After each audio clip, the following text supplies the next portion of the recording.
Hello everyone. तो आप सबका हमारे YouTube channel science with maths में हार्दिक स्वागत है।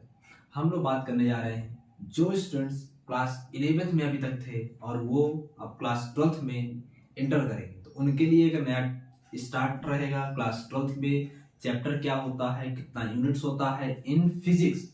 हम लोग बात करने जा रहे हैं फिजिक्स में। यूपी बोर्ड से आप हो, किसी भी अदर स्टेट बोर्ड से हो या आईसीएससी बोर्ड हो, सीबीएसई बोर्ड, किसी बोर्ड से हो, चैप्टर यूनिट विथ चैप्टर के name with units and with marking scheme आपके उस यूनिट से कितने मार्क्स से क्वेश्चन आएंगे वो सारा हमारा कंटेंट आप लेकर आए हैं। देखिएगा, जो आपको फिजिक्स से पढ़ना है सबसे पहला यूनिट है इलेक्ट्रोस्टैटिक्स। इलेक्ट्रोस्टैटिक्स यूपी बोर्ड में आपको 8 मार्क्स का मिलेगा, बट इन सीबीएसई 10 मार्क्स का एंड आईसीएससी में 2 चैप्टर कंबाइन करता है, electrostatics and electric current. Electric current आपके यूपी बोर्ड में 7 मार्क्स का, सीबीएसई में 6 मार्क्स का, लेकिन यहाँ पर आईसीएससी में क्या हो जाएगा 14 मार्क्स का रहेगा दोनों चैप्टर ऐड करने पर। ओके, एंड थर्ड चैप्टर है magnetic effects of current and magnetism. ये आपको यूपी बोर्ड में 8 मार्क्स का, सीबीएसई बोर्ड में 6 + 5, 6 का मतलब हो गया ये magnetic effects of electric current and magnetism 5 marks का, ये 6 मार्क्स का, टोटल 11 मार्क्स का। इलेक्ट्रोमैग्नेटिक इंडक्शन है अल्टरनेटिंग करंट, यूपी बोर्ड में 8 मार्क्स, सीबीएसई बोर्ड में 6 मार्क्स एंड इलेक्ट्रोमैग्नेटिक इंडक्शन ये आपका पार्ट 1 रहेगा। यहाँ से ये टोटल पार्ट 1 है। इस पार्ट 1 इलेक्ट्रोमैग्नेटिक वेव से 4 मार्क्स का आता है UP board and CBSE board. ISC board में क्या है 3 यूनिट्स को कंबाइन किया हुआ। कौन कौन सा यूनिट्स है?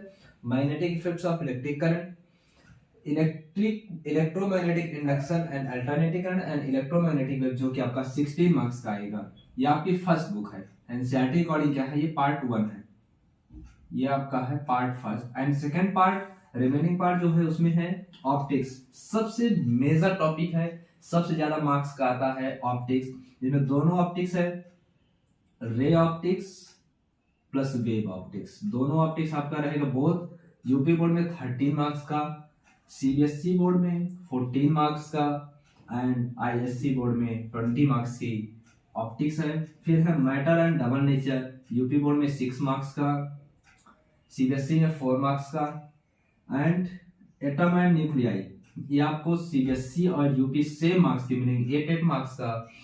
इधर से अगर आप बात कर ले कि इस पे कितने मार्क्स का आएगा आईएससी बोर्ड में, तो आईएससी बोर्ड में matter and double nature and atom and nuclear दोनों कंबाइंड लेसन 13 मार्क्स के आते हैं। एंड इधर बात कर लास्ट चैप्टर है आपका इलेक्ट्रॉनिक डिवाइसेज, जिसे आप सेमीकंडक्टर नाम से भी जानते हैं।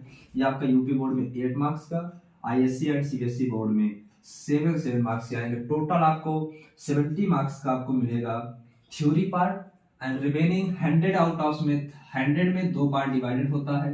थ्योरी जो आपकी 70 मार्क्स की एंड एक प्रैक्टिकल होगा जो 30 मार्क्स का होता है। टोटल आपका 100 मार्क्स मिलेगा। प्रैक्टिकल में ध्यान ये देना है, आपको 2 एक्सपेरिमेंट करने होते हैं। प्रैक्टिकल के लिए आपको सिर्फ 2 एक्सपेरिमेंट्स करने होंगे। कितने आपको अलॉटेड होंगे एक्सपेरिमेंट्स? एक्सपेरिमेंट्स जो आपको अलॉट होता है वो 2 अलॉट होता है। एक्सपेरिमेंट 2 आपको अलॉट होगा, वो आप रिमेनिंग करेंगे, जो हर एक बोर्ड के लिए अलग अलग रहता है। जैसे यूपी बोर्ड में क्या होता है, यही जो होता है 2, ये 5 × 5 हो जाता है, 5 + 5 के 2 रहते हैं। सीबीएसई बोर्ड में बात कर लेंगे तो वो 4 + 4 हो जाता है। आईएससी की बात कर लेंगे तो 5 + 5 हो जाता है एंड 5 मार्क्स का आपका वाइवा हो जाता है। इस पर ये इंटरनल मार्क्स हो जाता है। और एक इंटरनल होता है जो आप स्कूल में प्रिपेयर करते हैं, वो 15 मार्क्स स्कूल में होता है और 15 मार्क्स एक्सटर्नल का होता है। तो टोटल आपको 70 मार्क्स मिलेगा।